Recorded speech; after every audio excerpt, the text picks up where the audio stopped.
क्या बोल रहा था?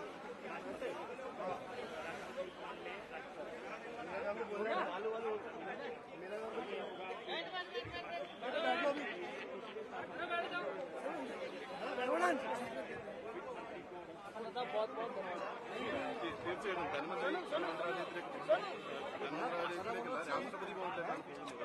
രാഷ്ട്രപതി ഭവനിൽ രാഷ്ട്രപതിയുമായിട്ട് കൂടിക്കാഴ്ച നടത്തിയതിനു ശേഷമായിരിക്കും ധനമന്ത്രി അവിടെ നിന്ന് പാർലമെന്റിലേക്ക് മടങ്ങുന്നത്. പാർലമെന്റിലേക്ക് എത്തുന്ന ധനമന്ത്രി മന്ത്രിസഭാ യോഗത്തിൽ പങ്കെടുക്കും.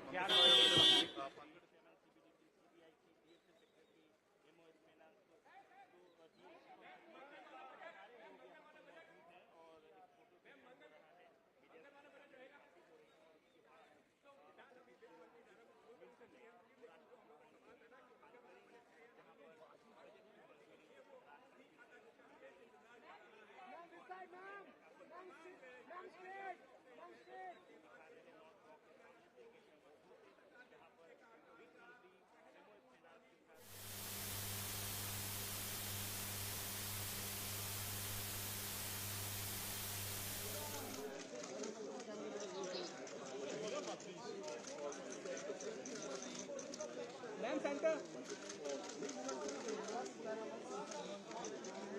Madam madam madam madam madam madam madam madam अच्छा ऊपर वाले मैडम मैडम यहीं पे मैडम यहीं पे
निर्मला सीतारमण वित्त मंत्री निर्मला सीतारमण पहुंच गई है वित्त मंत्रालय और फिलहाल ये वो सीधी तस्वीरें वित्त मंत्रालय से जब वित्त मंत्री निर्मला सीतारमण पहुंची है देश का आम बजट पेश करने से पहले यहाँ पर निर्मला सीतारमण गई है वित्त मंत्रालय पर वित्त मंत्रालय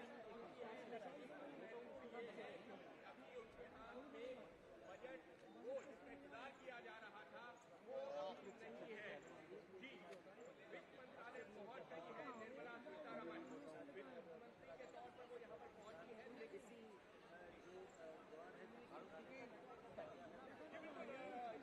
यहाँ पर वित्त मंत्री पहुंच चुकी है लेकिन महत्वपूर्ण क्या था आपके हाथ से वो ही खाता होता है वो नहीं था क्यों इसकी वजह यह है कि वो जो भाई खाता है वो वित्त मंत्रालय में मौजूद है और जहाँ पर तमाम अधिकारी हो रहे थे तो उन्होंने इस बात उन्होंने साफ कहा कि उनकी सरकार जो है कई तरह के प्रयास करेगी ताकि आम आदमी से देखिए वित्त मंत्री अब लॉकडाउन से बाहर आ गई है बजट की कॉपी लेकर के टैब है बजट पेश किया जाएगा आप उनके साथ बजट वित्त मंत्री Nirmala Sitharaman revenue secretary department of economic वित्त मंत्रालय के ठीक बाहर finance secretary CBDT channel CBDT CBI की DFC सेक्रेटरी MOS फाइनेंस तो सारे लोग यहाँ पर मौजूद हैं और एक फोटो हो रहा है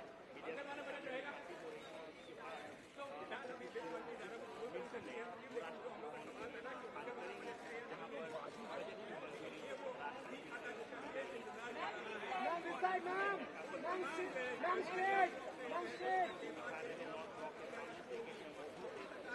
वित्त मंत्री MOS फाइनेंस के साथ तमाम अपने बजट में के साथ बजट कॉपी जो कि टैब है वो पेश कर रही है वो दिखा रही है और इस बात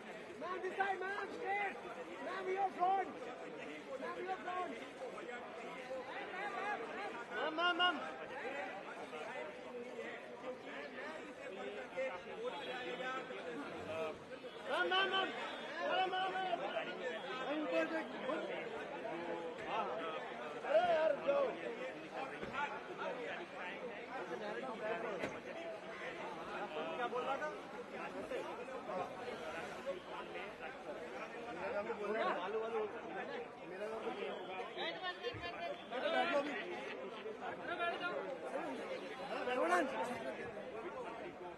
बहुत बहुत തീർച്ചയായിട്ടും ധനമന്ത്രാലയത്തിലേക്ക് രാഷ്ട്രപതി ഭവനിലേക്കാണ് പോകുന്നത്. രാഷ്ട്രപതി ഭവനിൽ രാഷ്ട്രപതിയുമായിട്ട് കൂടിക്കാഴ്ച നടത്തിയതിനു ശേഷമായിരിക്കും ധനമന്ത്രി അവിടെ നിന്ന് പാർലമെന്റിലേക്ക് മടങ്ങുന്നത്. പാർലമെന്റിലേക്ക് എത്തുന്ന ധനമന്ത്രി മന്ത്രിസഭാ യോഗത്തിൽ പങ്കെടുക്കും.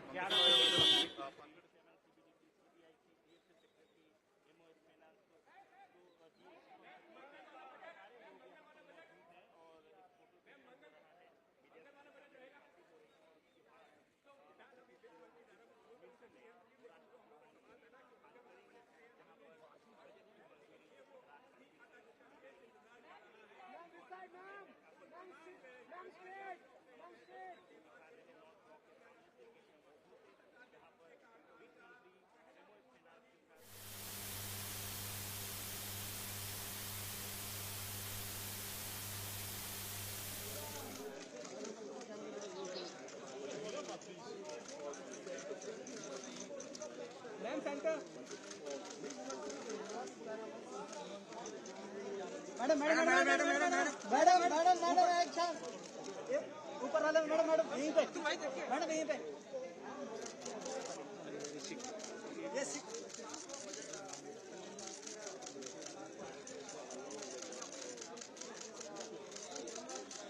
मैम सेंटर मैडम एक मिनट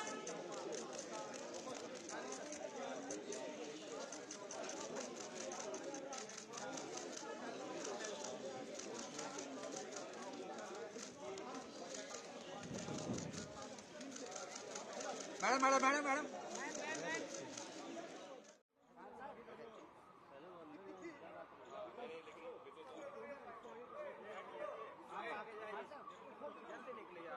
भाई यही बैठ के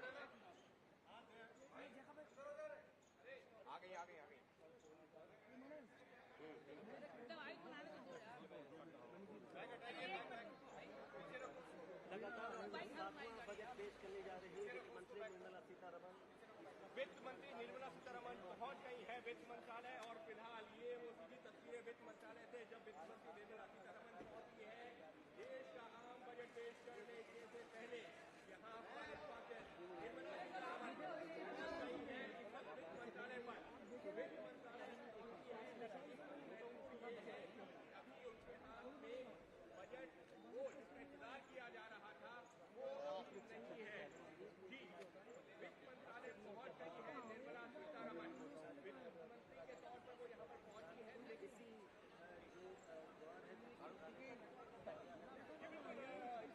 यहाँ पर वित्त मंत्री पहुंच चुकी है लेकिन महत्वपूर्ण क्या था उनके हाथ में वो जो ही खाता होता है वो नहीं था क्यों इसकी वजह ये है वो जो भाई खाता है वो वित्त मंत्रालय में मौजूद है और जहाँ पर तमाम अधिकारी हो रहे थे तो उन्होंने इस बात उन्होंने साफ कहा कि उनकी सरकार जो है कई तरह के प्रयास करेगी ताकि आम आदमी को देखिए वित्त मंत्री अब लॉस से बाहर आ गई है बजट की कॉपी लेकर के टैब में बजट पेश किया जाएगा आप टीम के साथ बजट वित्त मंत्री Nirmala Sitharaman revenue secretary secretary department of economic वित्त मंत्रालय के ठीक बाहर फाइनेंस सेक्रेटरी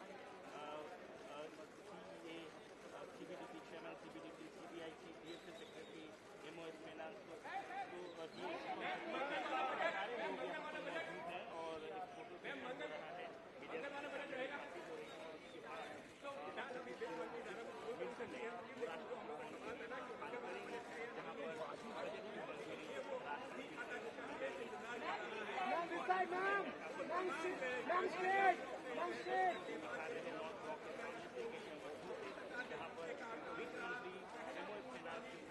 तमाम अपनी बजट में के साथ बजट कॉपी जो कि टैब है वो पेश कर रही है वो दिखा रही है और इस बार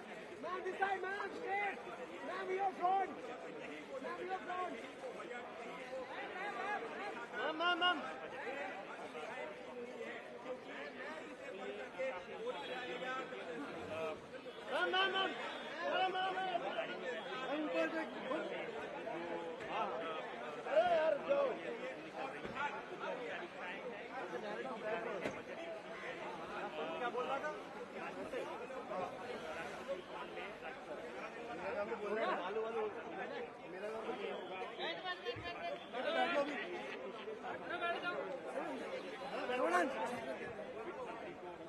बहुत बहुत തീർച്ചയായിട്ടും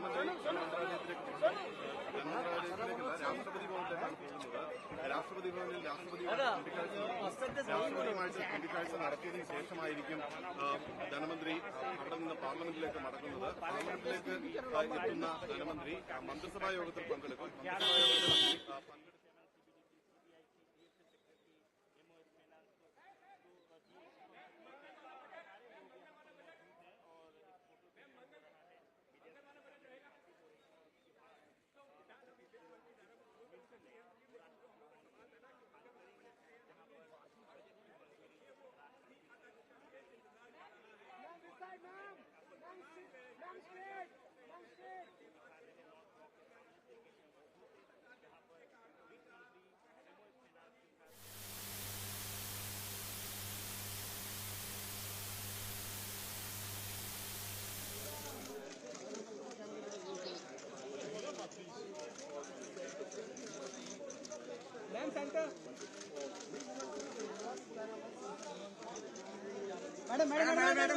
मैडम एक्शन ऊपर वाले मैडम यहीं पे मैडम यहीं पे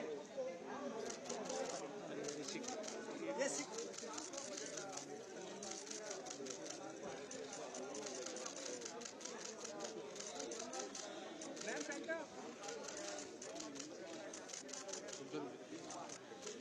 मैडम एक minute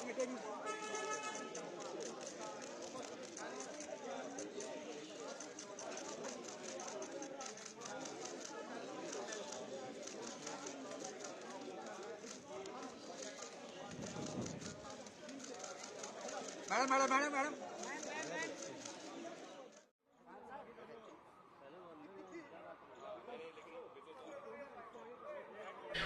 Global context. The global economy, while performing better than expected, is still in the grip of policy uncertainties.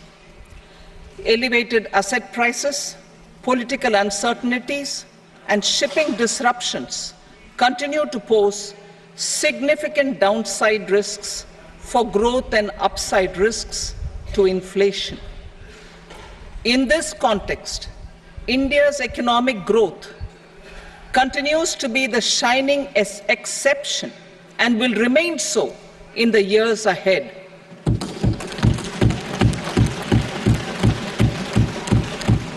India's inflation continues to be low, stable, and moving towards the 4% target. Core inflation, that is non-food and non-fuel, currently is 3.1%. Steps are being taken to ensure supplies of perishable goods reach markets adequately. Interim budget. As mentioned in the interim budget, we need to focus on 4 major castes, namely the Garib, Mahilaye, Yuva, and Annadata, the poor, women, youth, and the farmer. For Annadata, we announced higher minimum support prices a month ago for all major crops, delivering on the promise of at least a 50% margin over costs. Pradhan Mantri Garib Kalyan Anna Yojana was extended for 5 years, benefiting more than 80 crore people. Administrative actions for approval and implementation of various schemes announced in the interim budget are well underway. The required allocations have been made. Budget theme. Turning attention to the full year and beyond in this budget, we particularly focus on employment, skilling, MSMEs, and the middle class.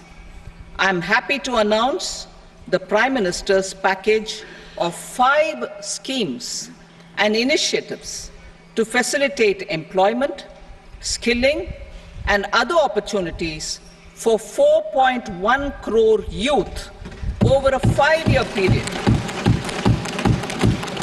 with a central outlay of 2 lakh crore rupees. I will speak about them shortly, while more details may be seen in the annexure. This year, I've made a provision of 1.48 lakh rupees, 1.48 lakh crore rupees for education, employment, and skilling. Budget priorities. The people have given a unique opportunity to our government to take the country on the path of strong development and an all-round prosperity. In the interim budget, we promise to present a detailed roadmap for our pursuit of Vikasit Bharat. In line with the strategy set out in the interim budget, this budget envisages sustained efforts on the following 9 priorities for generating ample opportunities for all. Number 1, productivity and resilience in agriculture. Number 2, employment and skilling. Number 3, inclusive human resource development and social justice. 4, manufacturing and services. 5, urban development. 6, energy security. 7, infrastructure. 8, innovation, research and development. And 9, next generation reforms. Subsequent budgets will build on these and add more priorities and actions.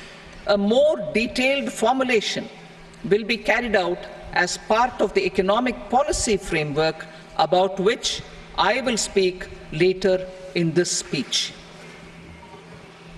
This budget details some of the specific actions to be initiated in the current year towards fulfillment of these priorities, with potential for transformative changes.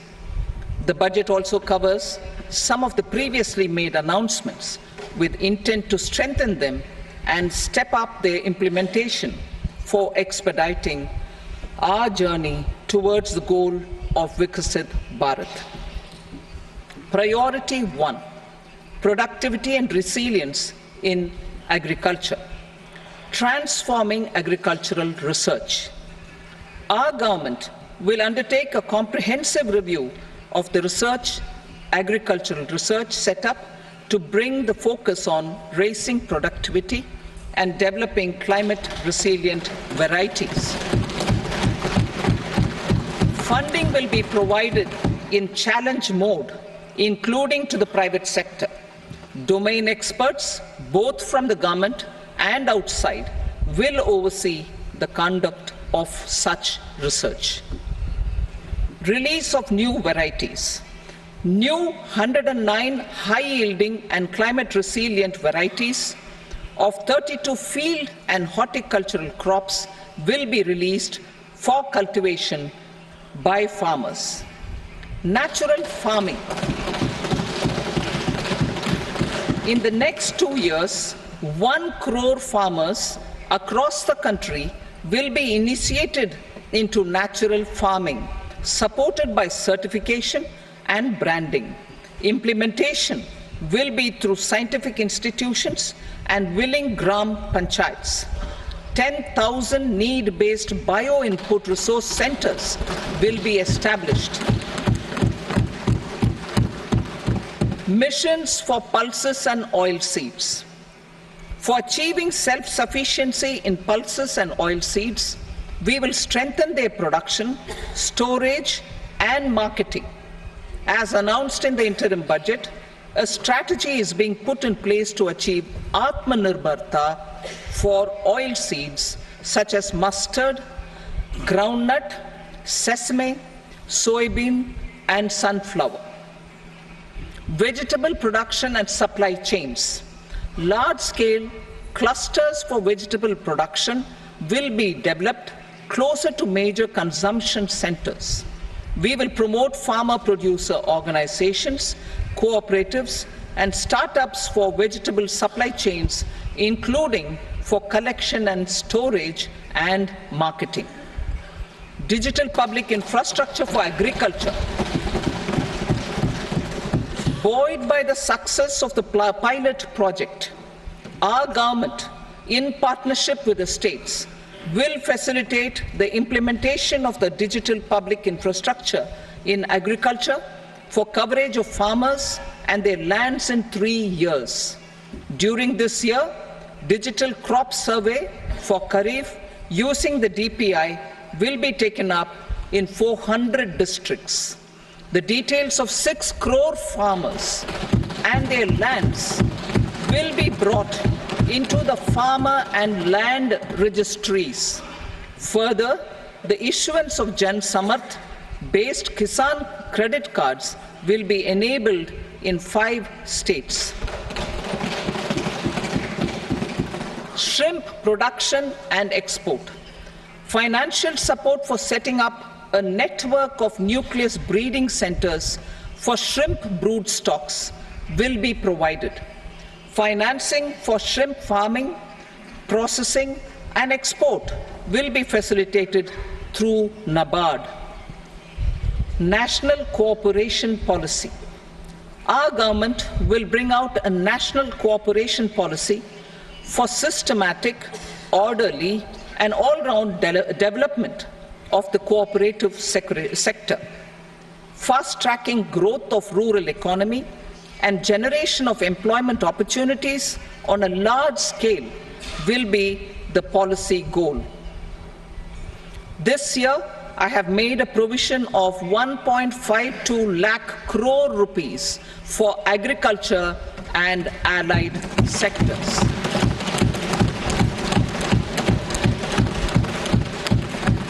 Priority 2, employment and skilling. Employment-linked incentive. Our government will implement following 3 schemes for employment-linked incentive as part of the Prime Minister's package. These will be based on enrollment in the EPFO and focus on recognition of first-time employees and support to employees and employers. Scheme A, first-timers. This scheme will provide 1 month wage to all persons newly entering the workforce in all formal sectors.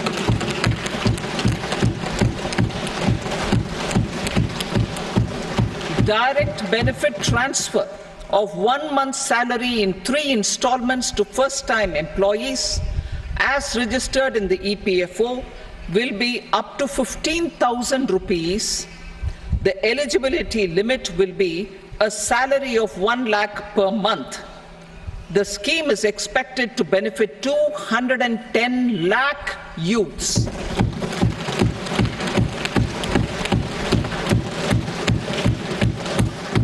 Scheme B, job creation in manufacturing.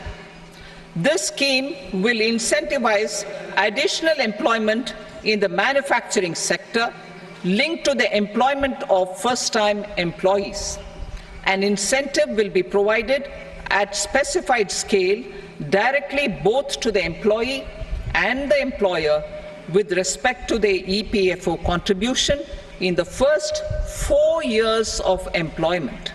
The scheme is expected to benefit 30 lakh youth entering employment and their employers.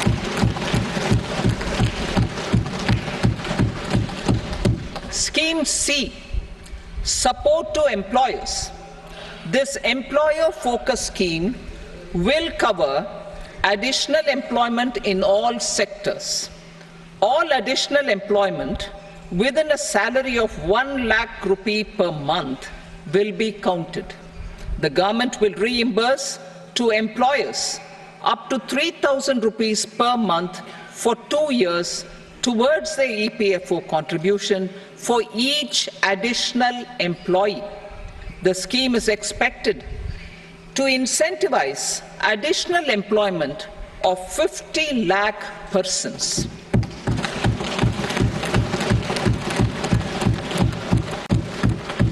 Participation of women in the workforce. We will facilitate higher participation of women in the workforce through setting up of working women hostels in collaboration with industry and establishing creches. In addition, the partnership will seek to organize women-specific skilling programs and promotion of market access for women SHG enterprises. Skilling program. I'm happy to announce a new centrally sponsored scheme as the 4th scheme under the Prime Minister's package for skilling in collaboration with state governments and industry. 20 lakh youth will be skilled over a 5-year period.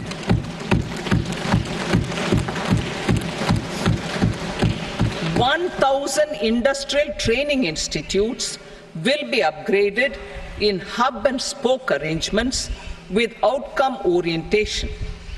Course content and design will be aligned to the skill needs of industry, and new courses will be introduced for emerging needs. Skilling loans. The model skill loan scheme will be revised to facilitate loans up to 7.5 lakh rupees with a guarantee from a government-promoted fund. This measure is expected to help 25,000 students every year.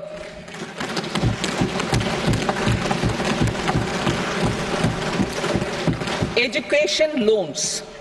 For helping our youth who have not been eligible for any benefit under government schemes and policies, I am happy to announce a financial support for loans up to 10 lakh rupees for higher education in domestic institutions.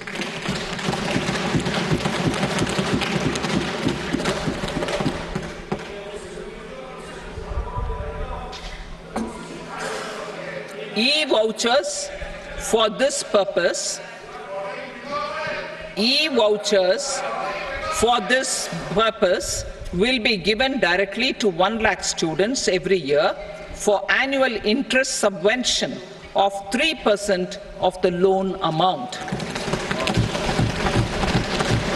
Priority 3, inclusive human resource development and social justice, saturation approach. Our government is committed to all-round, all-pervasive and all-inclusive development of people, particularly farmers, youth, women, and the poor. For achieving social justice comprehensively, the saturation approach of covering all eligible people through various programs, including those for education and health, will be adopted to empower them by improving their capabilities. Implementation of schemes meant for supporting economic activities by craftsmen, artisans, self-help groups, scheduled caste, scheduled tribe, and women entrepreneurs and street vendors such as the PM Vishwakarma, PM Swanidhi, National Livelihood Missions, and Stand Up India will be stepped up. Purvodaya. The states in the eastern part of the country are rich in endowments and have strong cultural traditions. We will formulate a plan, Purvodaya, for the all-round development of the eastern region of the country, covering Bihar, Jharkhand, West Bengal, Odisha, and Andhra Pradesh. This will cover human resource development, infrastructure, and generation of economic opportunities to make the region an engine to attain Vikasit Bharat. On the Amritsar-Kolkata Industrial Corridor, we will support development of an industrial node at Gaya. This corridor will catalyze industrial development of the eastern region. The industrial node at Gaya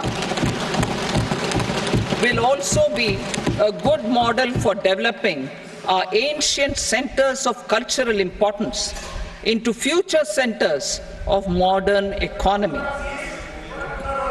This model shall showcase Vikas B, Virasat B in our growth trajectory.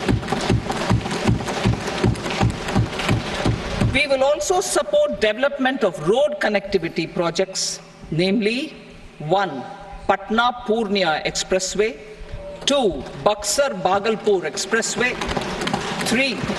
Bodh Gaya, Rajgir, Vaishali and Darbhanga spurs, and 4. Additional 2-lane bridge over River Ganga at Buxar at a total cost of 26,000 crore rupees.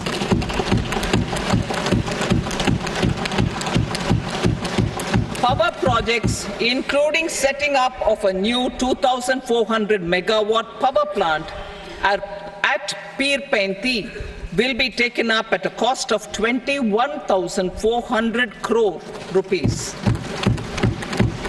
New airports, medical colleges, and sports infrastructure in Bihar will be constructed. An additional allocation to support capital investments will be provided. The requests of Bihar government for external assistance from multilateral development banks will be expedited.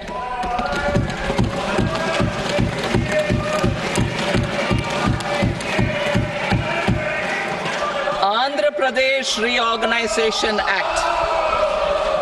Our government has made concerted efforts to fulfill the commitments in Andhra Pradesh Reorganization Act.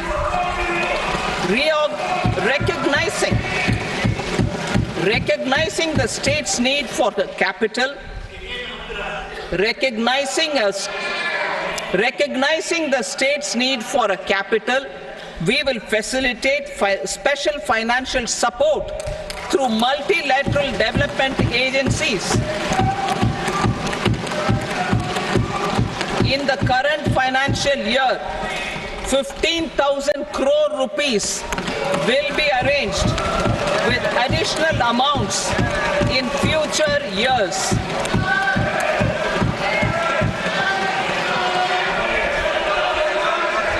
Our government is fully committed to financing and early completion of the Polavaram irrigation project, which is the lifeline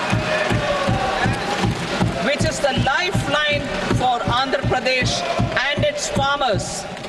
This will facilitate our country's food security as well. Under the Act, Andhra Pradesh Reorganization Act, for promoting industrial development, funds will be provided for essential infrastructure such as water, power, railways and roads in Kopparthi node on the Visakhapatnam-Chennai Industrial Corridor and Varavakal node on the Hyderabad-Bangalore Industrial Corridor. An additional allocation will be provided this year towards capital investment for economic growth. Grants for backward regions of Rayalaseema, Prakasham, North Coastal Andhra, as stated in the Act, will be provided. PM Awas Yojana. 3 crore additional houses under the PM Awas Yojana in rural and urban areas in the country have been announced, for which the necessary allocations are being made. Women-led development.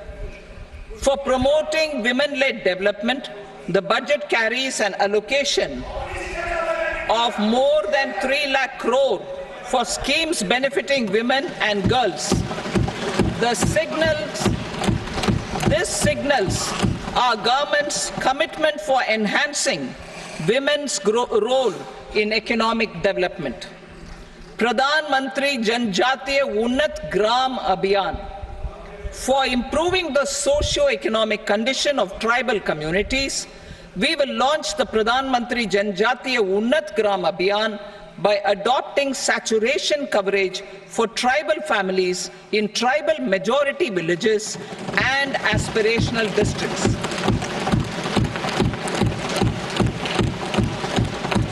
This will cover 63,000 villages, benefiting 5 crore tribal people. Bank branches in northeastern region. More than 100 branches of India Post Payment Bank will be set up in the northeast region to expand the banking services. This year, I have made a provision of 2.66 lakh crore rupees for rural development, including rural infrastructure. Priority 4, manufacturing and services, support for promotion of MSMEs. This budget provides special attention to MSMEs and manufacturing, particularly labor-intensive manufacturing. We have formulated a package covering financing, regulatory changes, and technology support for MSMEs to help them grow and also compete globally, as mentioned in the interim budget. I am happy to announce the following specific measures. Credit guarantee scheme for MSMEs in the manufacturing sector. For facilitating term loans to MSMEs for purchase of machinery and equipment without collateral or third-party guarantee, a credit guarantee scheme will be introduced. The scheme will operate on pooling of credit risks of such MSMEs. A separately constituted self-financing guarantee fund will provide to each applicant guarantee cover up to 100 crore rupees, while the loan amount may be larger. The borrower will have to provide an upfront guarantee fee and an annual guarantee fee on the reducing loan balance. New assessment model for MSME credit. Public sector banks will build their own in-house capability to assess MSMEs for credit instead of relying on external assessment. They will also take a lead in developing or getting developed a new credit assessment model based on the scoring of digital footprints of the MSMEs in the economy. This is expected to be a significant improvement over the traditional assessment of credit eligibility based only on asset or turnover criteria. That will also cover MSMEs without a formal accounting system. Credit support to MSMEs during stress period. I'm happy to announce a new mechanism for facilitating continuation of bank credit to MSMEs during their stress period while being in special mention account, SMA stage, for reasons beyond their control. MSMEs need credit to continue their business and to avoid getting into the NPA stage. Credit availability will be supported through a guarantee from a government-promoted fund. Mudra loans. The limit of Mudra loans will be enhanced to 20 lakh from the current 10 lakh for those entrepreneurs who have availed and successfully repaid previous loans under the Tarun category. Enhanced scope for mandatory onboarding in trades. For facilitating MSMEs to unlock their working capital by converting their trade receivables into cash, I propose to reduce the turnover threshold of buyers for mandatory onboarding on the trades platform from rupees 500 crore to 250 crore rupees. This measure will bring 22 more CPSCs and 7,000 more companies onto the platform. Medium enterprises will also be included in the scope of the suppliers. SIDBI branches in MSME clusters. SIDBI will open new branches to expand its reach to serve all major MSME clusters within 3 years and provide direct credit to them. With the opening of 24 such branches this year, the service coverage will expand to 168 out of 242 major clusters. MSME units for food irradiation, quality and safety testing. Financial support for setting up of 50 multi-product food irradiation units in the MSME sector will be provided. Setting up of 100 food quality and safety testing labs with NABL accreditation will be facilitated. E-commerce export hubs. To enable MSMEs and traditional artisans to sell their products in international markets, e-commerce export hubs will be set up in public-private partnership mode.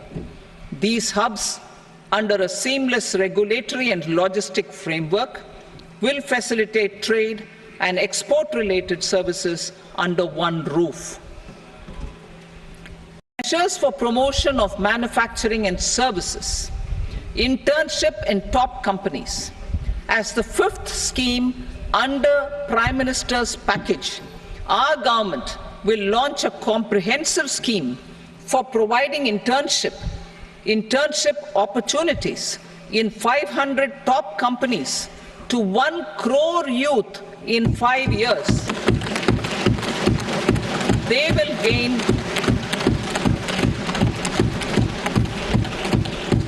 will gain exposure for 12 months to real-life business environment, varied professions, and employment opportunities. An internship allowance of 5,000 per month, 5,000 rupees per month, along with a one-time assistance of 6,000 rupees will be provided. Companies will be expected to bear the training cost and 10% of their internship cost from their CSR funds. Industrial parks. Our government will facilitate development of investment-ready, plug-and-play industrial parks with complete infrastructure in or near 100 cities in partnership with the states and private sector by better using town planning schemes. 12 industrial parks under the National Industrial Corridor Development Program also will be sanctioned.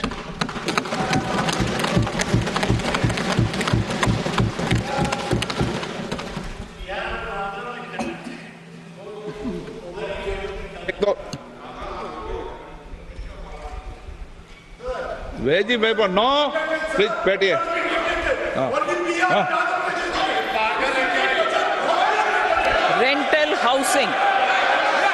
Rental housing with dormitory type accommodation for industrial workers will be, just 1 minute.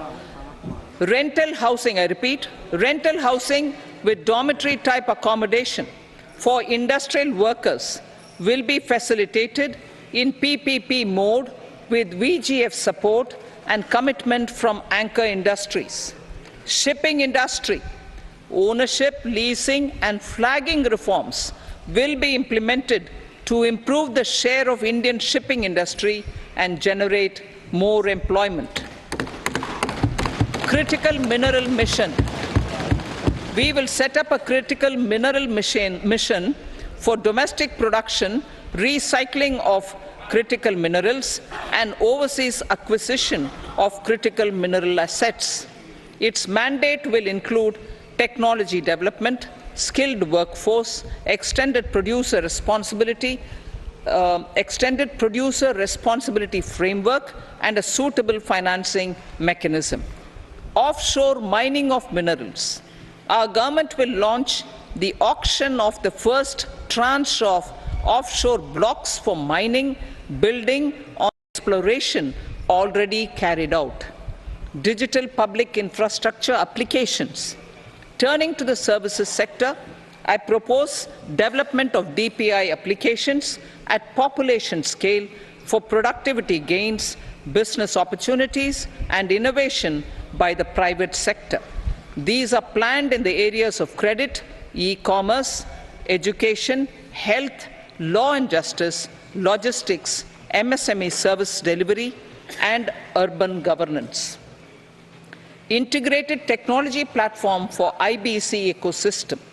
An integrated technology platform will be set up for improving the outcomes under the Insolvency Bankruptcy Code for achieving consistency, transparency, timely processing, and better oversight for all stakeholders. Voluntary closure of LLPs. The services of the Center for Processing Accelerated Corporate Exit, CPACE, will be extended for voluntary closure of LLPs to reduce the closure times. National Company Law Tribunals. The IBC has resolved more than 1,000 companies, resulting in direct recovery of 3.3 lakh crore to creditors. 3.3 lakh crore rupees to creditors. In addition, 28,000 cases involving over 10 lakh crore rupees have been disposed of even prior to admission. Appropriate changes to the IBC, reforms and strengthening of the tribunal and appellate tribunals will be initiated to speed up insolvency resolution. Additional tribunals will be established. Out of those, some will be notified to decide cases exclusively under the Companies Act. Debt recovery. Steps for reforming and strengthening debt recovery tribunals will be taken. Additional tribunals will be established to speed up recovery. Priority 5, urban development. Cities as growth hubs. Working with states, our government will facilitate development of cities as growth hubs. This will be achieved through economic and transit planning and orderly development of peri-urban areas utilizing town planning schemes. Creative redevelopment of cities. For creative brownfield redevelopment of existing cities with a transformative impact, our government will formulate a framework for enabling policies, market-based mechanisms, and regulation. Transit-oriented development. Transit-oriented development plans for 14 large cities with a population above 30 lakh will be formulated, along with an implementation and financing strategy. Urban housing. Under the PM Awas Yojana, Urban 2.0, housing needs of 1 crore urban poor and middle-class families will be addressed with an investment of 10 lakh crore rupees. This will include the central assistance of 2.2 lakh crore rupees in the next 5 years. A provision of interest subsidy to facilitate loans at affordable rates is also envisaged. In addition, enabling policies and regulations for efficient and transparent rental housing markets with enhanced availability will also be put in place. Water supply and sanitation. In partnership with state governments and multilateral development banks, we will promote water supply, sewage treatments, and solid waste management projects and services for 100 large cities through bankable projects. These projects will also envisage use of treated water for irrigation and filling up of tanks in nearby areas. Street markets. Building on the success of PM Swanidhi scheme in transforming the lives of street vendors, our government envisions a scheme to support each year over the next 5 years the development of 100 weekly hearts or street food hubs in select cities.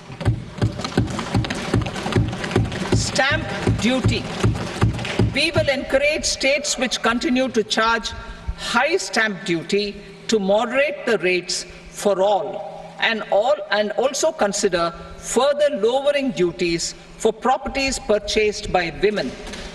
This reform will be made an essential component of urban development schemes. Priority 6, energy security, energy transition.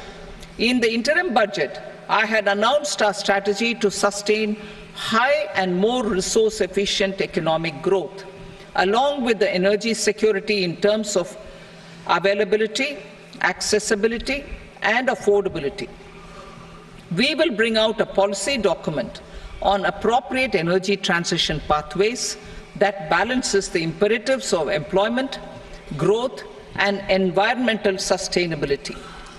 PM Surya Ghar Muft Bijli Yojana.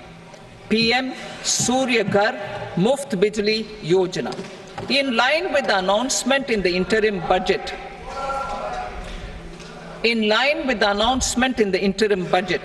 PM Surya Ghar Muft Bijli Yojana has been launched to install rooftop solar plants to enable 1 crore households obtain free electricity up to 300 units every month. The scheme has generated remarkable response with more than 1.28 crore registrations and 14 lakh applications, and we will further encourage it. Pumped storage policy. A policy for promoting pumped storage projects will be brought out for electricity storage and facilitating smooth integration of the growing share of renewable energy with its variable and intermittent nature in the overall energy mix. research and development of small and modular nuclear reactors. Nuclear energy is expected to form a very significant part of the energy mix for Vikasit Bharat. Towards that pursuit, our government will partner with the private sector for 1. Setting up Bharat Small Reactors, 2. Research and development of Bharat Small Modular Reactor, and 3. Research and development of newer technologies for nuclear energy. The R&D funding announced in the interim budget will be made available for this sector also. Advanced ultra supercritical thermal power plants. The development of indigenous technology for advanced ultra supercritical thermal power plants with much higher efficiency has been completed. A joint venture between NTPC and BHEL will set up a full-scale 800 megawatt commercial plant using AUSC technology. The government will provide the required fiscal support.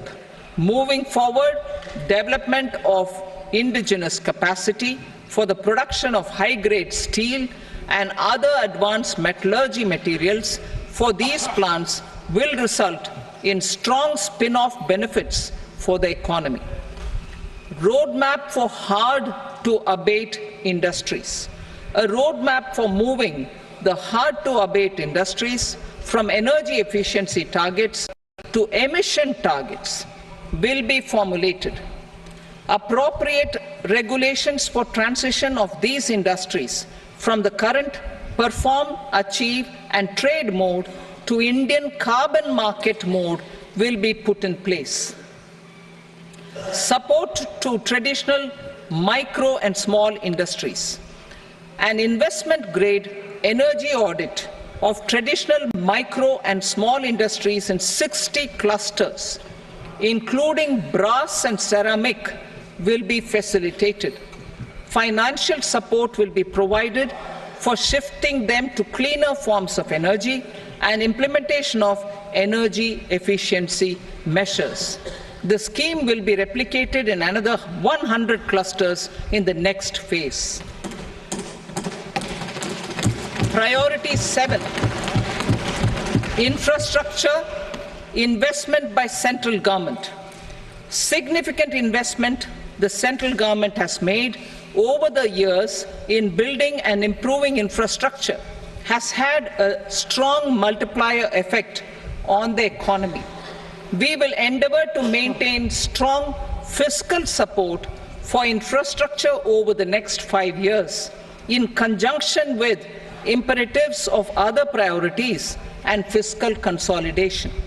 This year, I have provided 11,11,111 crore rupees for capital expenditure. This would be 3.4% of our GDP. Infrastructure investment by state governments. We will encourage states to provide support of similar scale for infrastructure, subject to their development priorities. A provision of 1.5 lakh crore rupees for long-term interest-free loans have been made this year also to support the states in their resource allocation. Private investment in infrastructure. Investment in infrastructure by private sector will be promoted through viability gap funding and enabling policies and regulations. A market-based financing framework will be brought out. Pradhan Mantri Gram Sadak Yojana. Phase 4 of the PMGSY will be launched to provide all-weather connectivity to 25,000 rural habitations, which have become eligible in view of their population increase. Irrigation and flood mitigation. Bihar has frequently suffered from floods, many of them originating outside the country. Plans to build flood control structures in Nepal are yet to progress. Our government, through the Accelerated Irrigation Benefit Program and other sources, will provide financial support for projects with estimated cost of 11,500 crore rupees,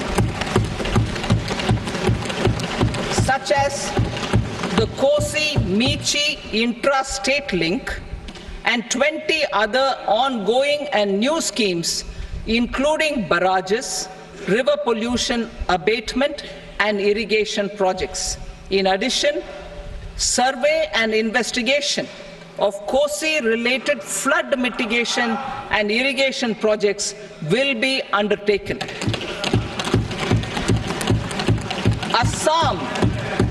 Assam grapples with floods every year by the Brahmaputra River and its tributaries originating outside India. We will provide assistance to Assam for flood management and related projects.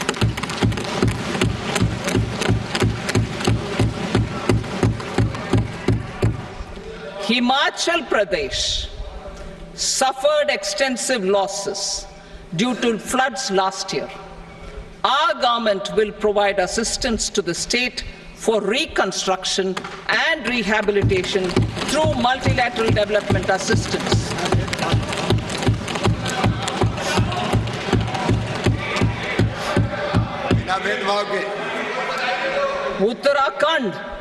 Uttarakhand too suffered losses due to cloudbursts and massive landslides. We will provide assistance to the state. Recently, Sikkim witnessed devastating flash floods and landslides that wreaked havoc across the state. Our government will provide assistance to the state. Tourism has always been a part of our civilization. Our efforts in positioning India as a global tourist destination will also create jobs, stimulate investments, and unlock economic opportunities for other sectors. In addition to the measures outlined in the interim budget, I propose the following measures. Vishnupad Temple at Gaya and Mahabodhi Temple at Bodh Gaya in Bihar are of immense spiritual significance. Comprehensive development of Vishnupad Temple Corridor and Mahabodhi Temple Corridor will be supported, modeled on the successful Kashi Vishwanath Temple Corridor to transform them into world-class pilgrim and tourist destinations. Rajgir holds immense religious significance for Hindus, Buddhists and Jains. The 20th Tirthankara Muniswarata temple in the Jain temple complex is ancient. The Saptarishi, or the 7 hot springs, form a warm water Brahmkund that is sacred. A comprehensive development initiative for Rajgir will be undertaken. Our government will support the development of Nalanda as a tourist center, besides reviving Nalanda University to its glorious stature. Odisha's scenic beauty, temples, monuments, craftsmanship, wildlife sanctuaries, natural landscapes, and pristine beaches make it an ultimate tourism destination. Our government will provide assistance for their development to Odisha as well. Priority 8, innovation, research and development. We will operationalize the Anusandhan National Research Fund for basic research and prototype development. Further, we will set up a mechanism for spurring private sector-driven research and innovation at commercial scale with a financing pool of 1 lakh crore rupees in line with the announcement in the interim budget. Space economy.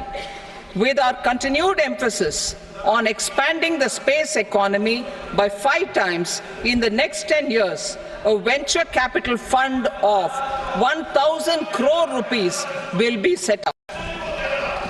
Priority 9, next generation reforms. Economic policy framework. We will formulate an economic policy framework to delineate the overarching approach to economic development and set the scope of the next generation of reforms for facilitating employment opportunities and sustaining high growth. Our government will initiate and incentivize reforms for 1. Improving productivity of factors of production, and 2. Facilitating markets and sectors to become more efficient. These reforms will cover all factors of production, namely land, labor, capital, and entrepreneurship, and technology as an enabler of improving total factor productivity and bridging inequality. Effective implementation of several of these reforms requires collaboration between the centre and the states, and building consensus as development of the country lies in development of the states. For promoting competitive federalism and incentivizing states for faster implementation of reforms, I propose to earmark a significant part of the 50-year interest-free loan. Working with the states, we will initiate the following reforms.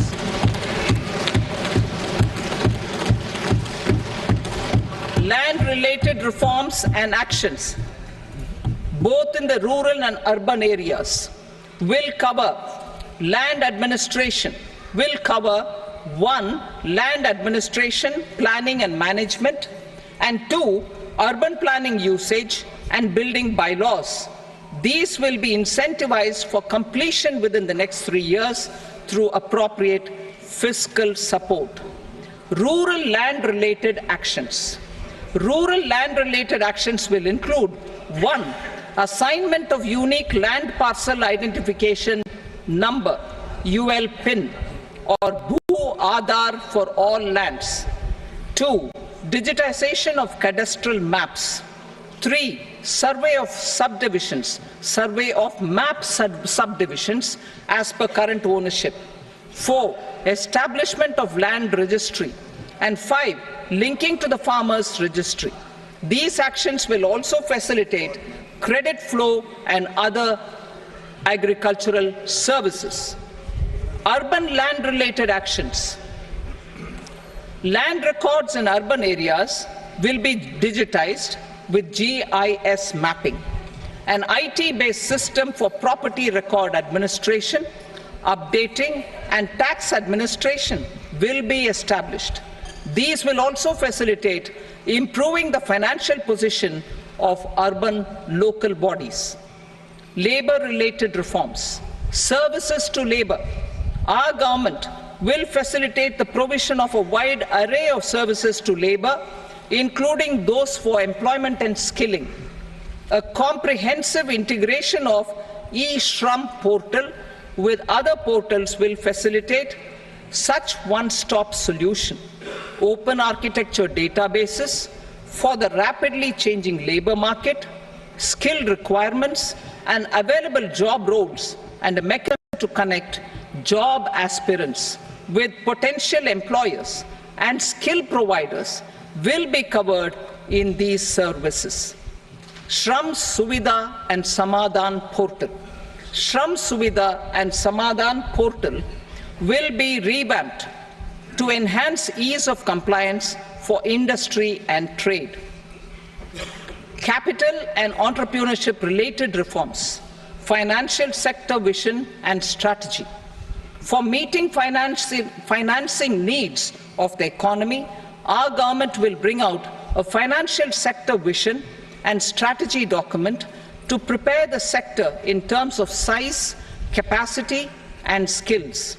This will set the agenda for the next 5 years and guide the work of the government, regulators, financial institutions, and market participants. Taxonomy for climate finance. We will develop taxonomy for climate finance for enhancing the availability of capital for climate adaptation and mitigation. This will support achievement of the country's climate commitments and green transition. Variable capital company structure.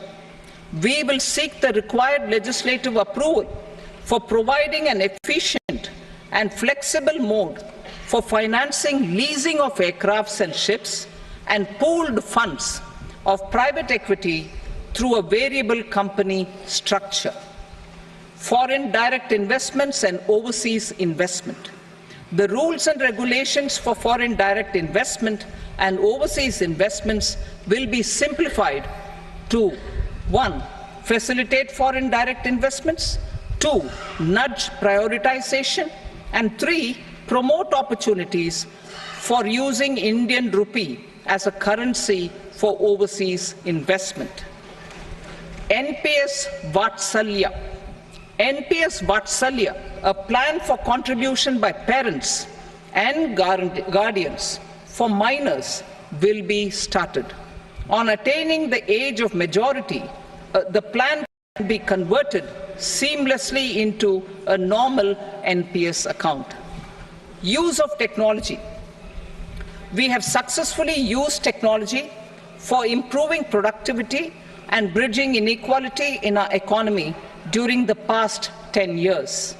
Public investment in digital infrastructure and innovations by the private sector have helped in improving access of all citizens, particularly the common people, to market resources, education, health and services. We will step up adoption of technology towards digitalization of the economy. Ease of doing business. For enhancing ease of doing business, we are already working on the Jan Vishwas Bill 2.0. Further, states will be incentivized for implementation of the business reforms, action plans, and digitalization. Data and statistics. For improving data governance, collection, processing and management of data and statistics, different sectoral databases, including those established under the Digital India Mission, will be utilized with active use of technology tools. New pension scheme. The committee to review the NPS has made considerable progress in its work. I am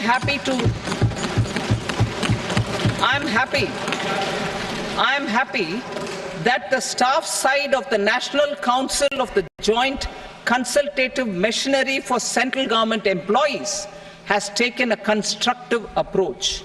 A solution will be evolved which addresses the relevant issues while maintaining fiscal prudence to protect the common citizens. Budget estimates for 24-25. For the year 24-25, total receipts other than borrowings and the total expenditure are estimated at 32.07 lakh crore rupees and 48.21 lakh crore rupees respectively. The net tax receipts are estimated at 25.83 lakh crore rupees. The fiscal deficit is estimated at 4.9% of the GDP.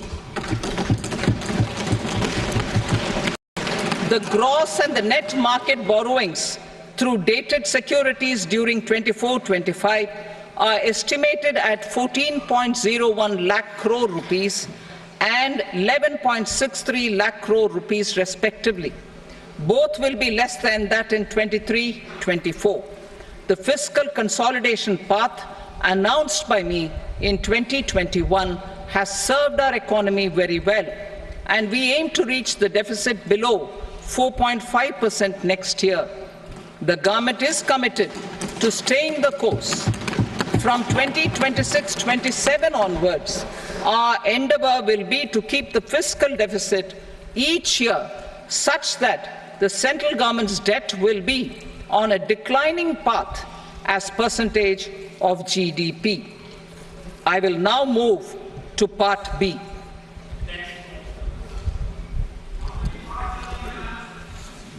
Indirect taxes. Sir, I start with GST. It has decreased tax incidence on the common man, reduced compliance burden and logistics cost for trade and industry, and enhanced revenues of the central and the state governments. It is a success of vast proportions. To multiply the benefits of GST, we will strive to further simplify and rationalize the tax structure and endeavour to expand it to the remaining sectors. My proposals for customs duties intend to support domestic manufacturing, deepen local value addition, promote export competitiveness, and simplify taxation while keeping the interest of the general public and consumers surmount. In Budget 22-23, we reduced the number of customs duty rates. I propose to undertake a comprehensive review of the rate structure over the next 6 months to rationalize and simplify it for ease of trade, removal of duty inversion, and reduction of disputes. I shall now take up sector-specific customs duty proposals. Medicine and medical equipments. To provide relief to cancer patients, I propose to fully exempt 3 more medicines from customs duties.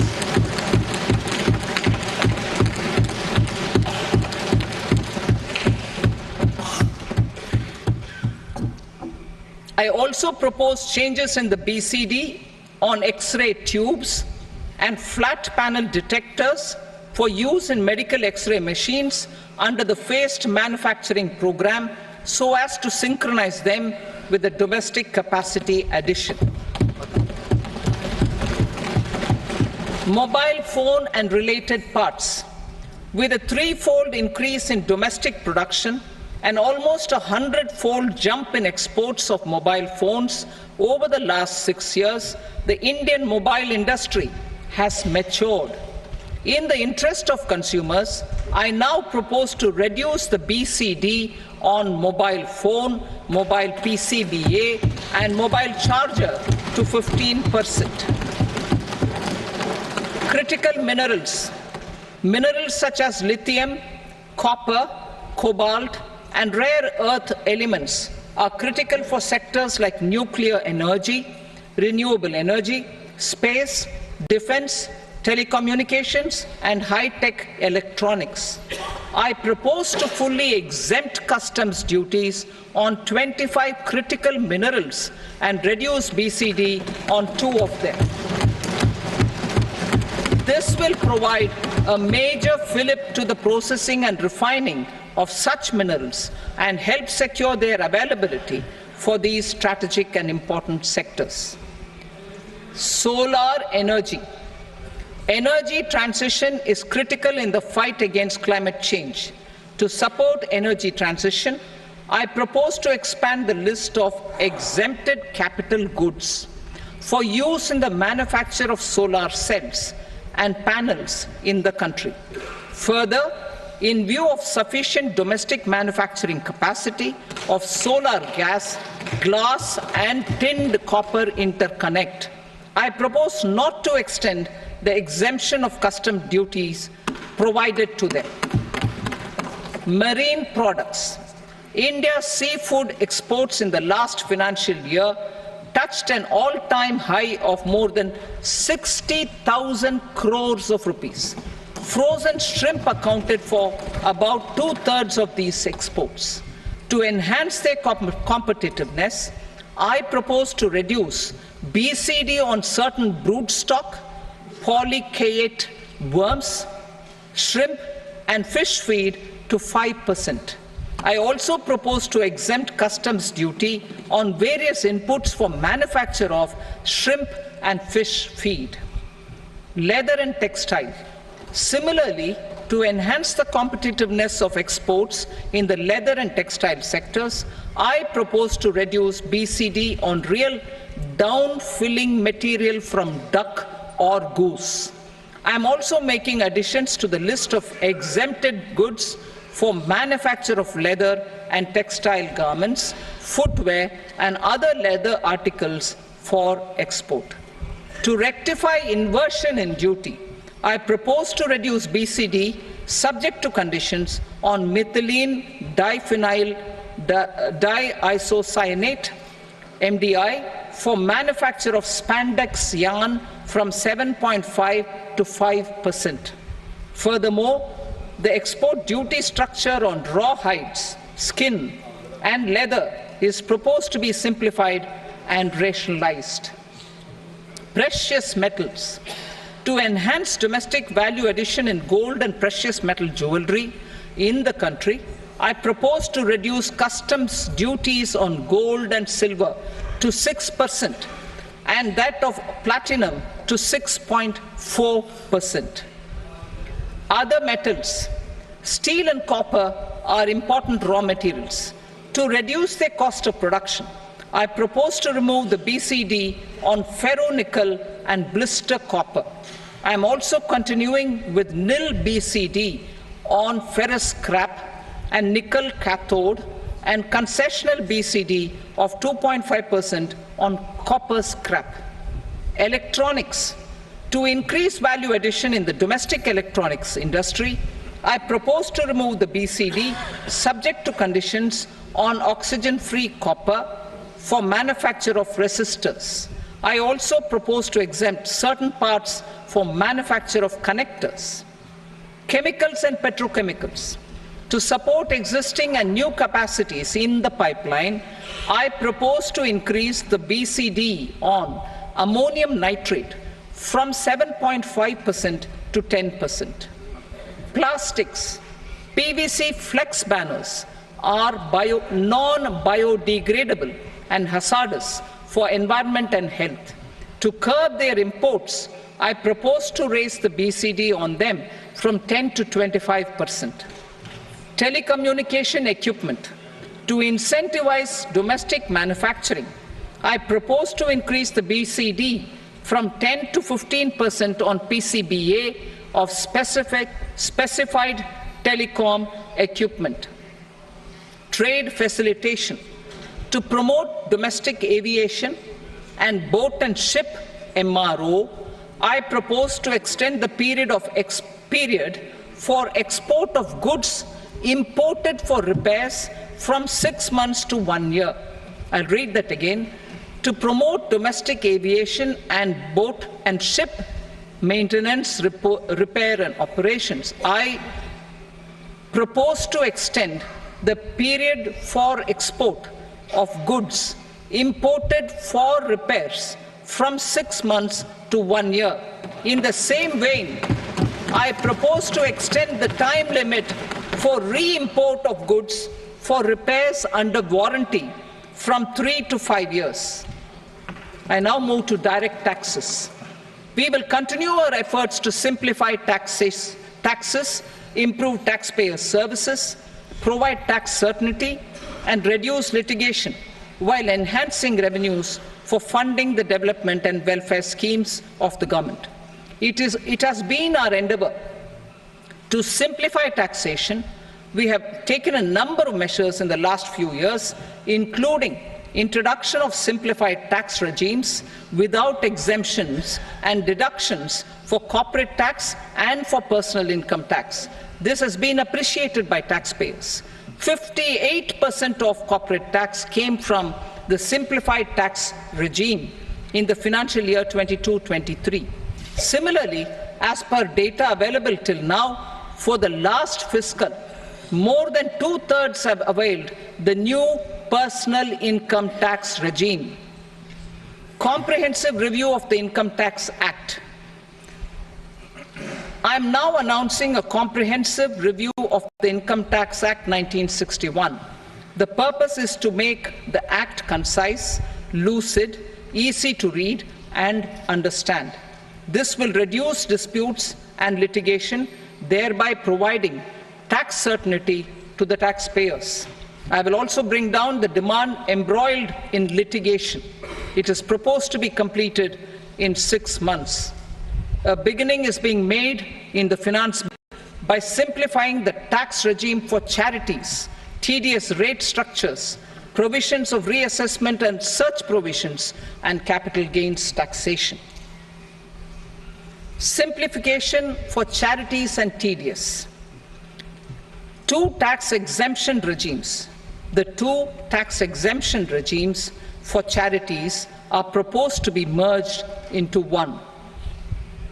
The 5% tedious rate on many payments is being merged into the 2% tedious rate, and the 20% tedious rate on repurchase of units by mutual funds or UTI is being withdrawn. Tedious rate on e-commerce operators is proposed to be reduced from 1 to 0.1%. Moreover, credit of TCS is proposed to be given in the TDS to be deducted on salary. Further, I propose to decriminalize delay for payment of TDS up to the due date of filing statement for the same. I also plan to provide a standard operating procedure for TDS defaults and simplify and rationalize the compounding guidelines for such defaults. Simplification of reassessment. I propose to thoroughly simplify the provisions for reopening and reassessment. An assessment hereinafter can be reopened beyond 3 years from the end of the assessment year only if the escaped income is 50 lakh rupees or more, up to a maximum period of 5 years from the end of the assessment year. Even in such cases, a time limit of 6 years before the year of the search, as against the existing time limit of 10 years, is being proposed. This will reduce tax uncertainty and disputes. Simplification and rationalization of capital gains. Capital gains taxation is also proposed to be hugely simplified. Short-term gains on certain financial assets shall henceforth attract a tax rate of 20%, while that on all other financial assets and all non-financial assets shall continue to attract the applicable tax rate. Long-term gains on all financial and non-financial assets, on the other hand, will attract a tax rate of 12.5%. For the benefit of the lower and the middle income classes, I propose to increase the limit of exemption of capital gains on certain financial assets to 1.25 lakh rupees per year. Listed financial assets held for more than a year will be classified as long-term, while unlisted financial assets and all non-financial assets will have to be held for at least 2 years to be classified as long-term. Unlisted bonds and debentures, debt mutual funds, and market-linked debentures, irrespective of holding period, however, will attract tax on capital gains at applicable rates. Taxpayer services. All the major taxpayer services under GST and most services under customs and income tax have been digitalized.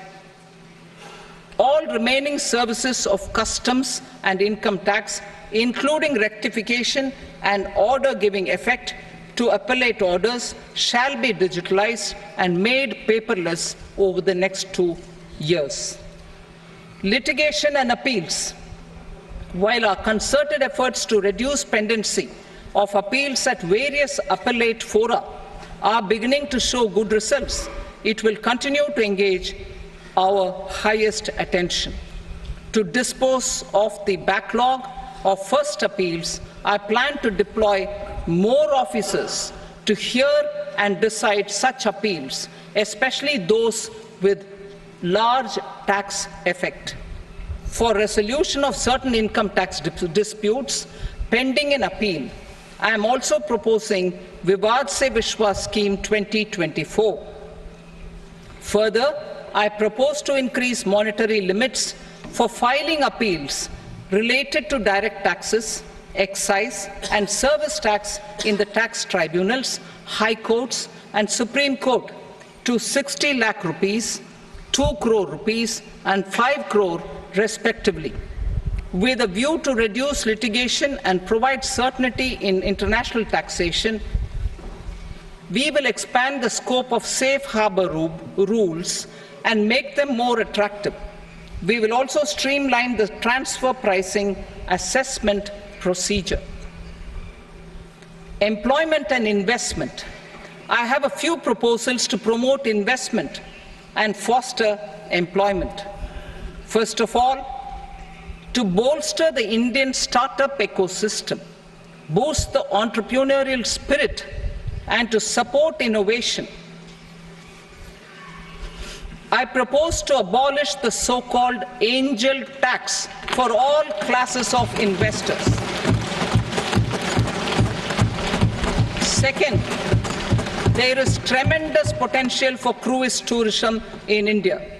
To give a fillip to this employment-generating industry, I am proposing a simpler tax regime for foreign shipping companies operating domestic cruises in the country. Third, India is a world leader in the diamond cutting and polishing industry, which employs a large number of skilled workers. To further promote the development of this sector, we would provide for safe harbor rates for foreign mining companies selling raw diamonds in the country. Fourth, to attract foreign capital for our development needs, I propose to reduce the corporate tax rate on foreign companies from 40 to 35%. Deepening the tax base. I have a couple of proposals for deepening the tax base.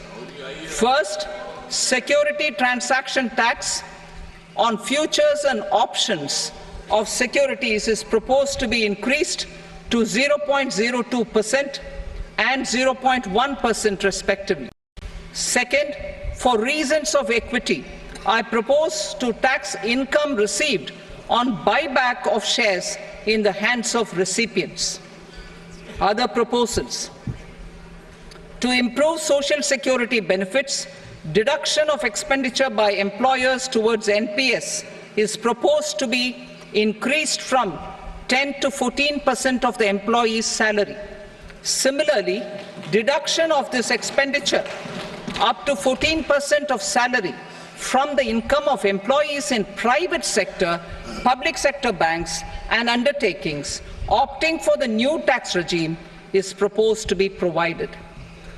Indian professionals working in multinationals get ESOPs and invest in social security schemes and other movable assets abroad. Non-reporting of such small foreign assets has penal consequences under the Black Money Act. Such non-reporting of movable assets up to 20 lakh rupees is proposed to be depenalized. Other major proposals in the finance bill relate to withdrawal of equalization levy of 2%, expansion of tax benefits to certain funds and entities in IFSCs, and immunity from penalty and prosecution to Benamidar on full and true disclosure so as to improve conviction under the Benami Transaction Prohibition Act 1988. Personal income tax. Coming to personal income tax rates, I have two announcements to make for those opting for the new tax regime. First, the standard deduction for salaried employees is proposed to be increased from 50,000 to 75,000 rupees.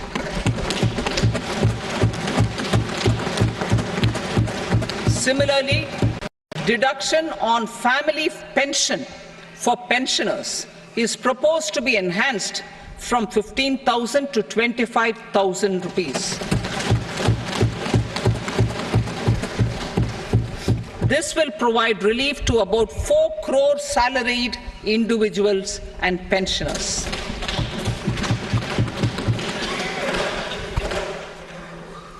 Second, in the new tax regime, the tax rate structure is proposed to be revised as follows.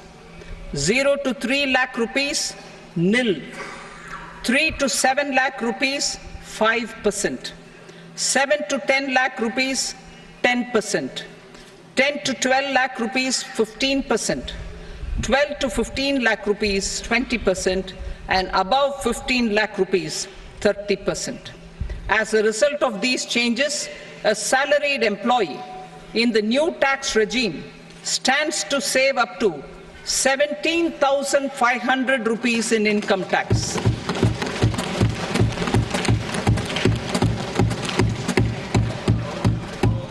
Apart from these, I am also making some other changes as given in the annexure. As a result of these proposals, revenue of about 37,000 crore, that is 29,000 crore in direct taxes and 8,000 crore in indirect taxes will be foregone, while revenue of about 30,000 crore rupees will be additionally mobilized. Thus, the total revenue foregone is about 7,000 crores annually. Mr. Speaker, sir, with this, I commend the budget to this august House. Jai Hind.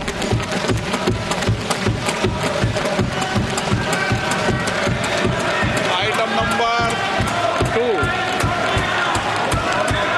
Item number 2.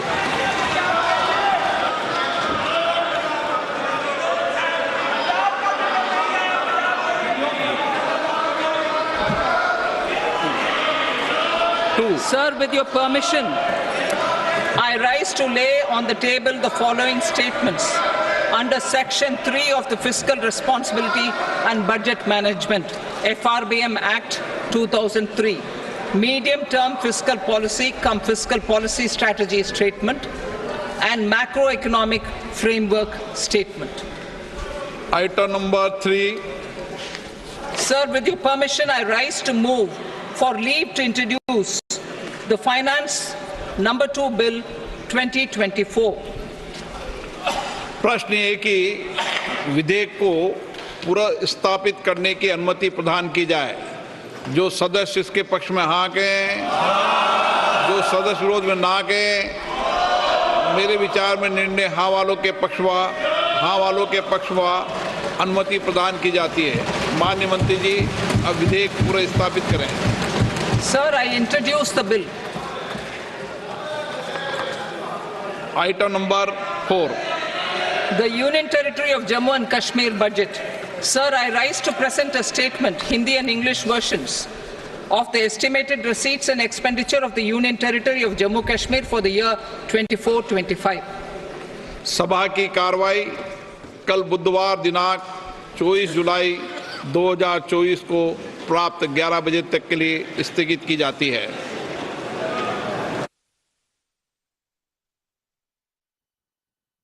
Context. The global economy, while performing better than expected, is still in the grip of policy uncertainties.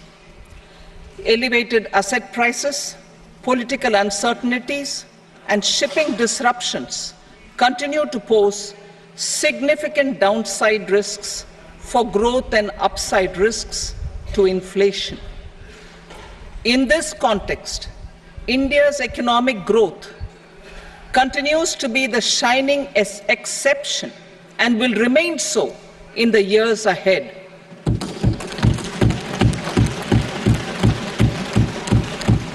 India's inflation continues to be low, stable, and moving towards the 4% target.